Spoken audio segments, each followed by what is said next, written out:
Sun Risers హైదరాబాద్కు మరో ఓటమి. 6 వికెట్ల తేడాతో హైదరాబాద్పై విజయం సాధించింది చెన్నై.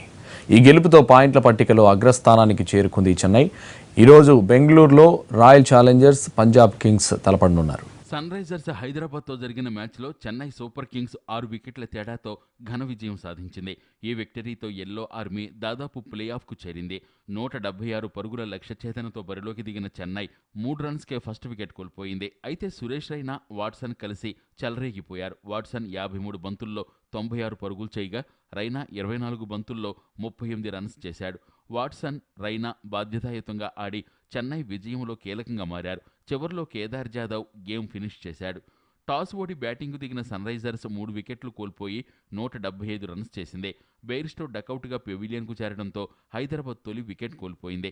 వన్డౌన్లో బ్యాటింగ్కు దిగిన మనీష్ పాండే, వార్నర్తో కలిసి స్కోర్ బోర్డును పరుగులు పెట్టించారు.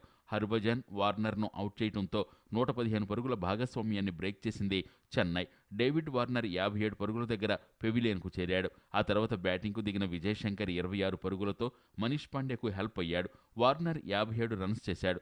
మనీష్ పాండే 49 బాల్స్లో 83 రన్స్ చేయడంతో ఎప్పుడూ బ్యాట్ జుళిపించని పాండే ఇప్పుడు ఆడటమేంటని అభిమానులు ఆశ్చర్యపోయారు.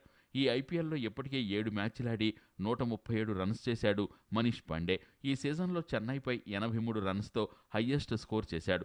కాగా ఇప్పటి వరకు బ్యాటుకు పని చెప్పని మనీష్ పాండే 83 రన్స్తో చెన్నై బౌలర్లపై విరుచుకుపడడంతో అభిమానులు షాక్ అవుతున్నారు. జరగబోయే మ్యాచ్ల్లో ఇలాగే కొనసాగుతాడా అనే అనుమానం అభిమానుల్లో ఉంది.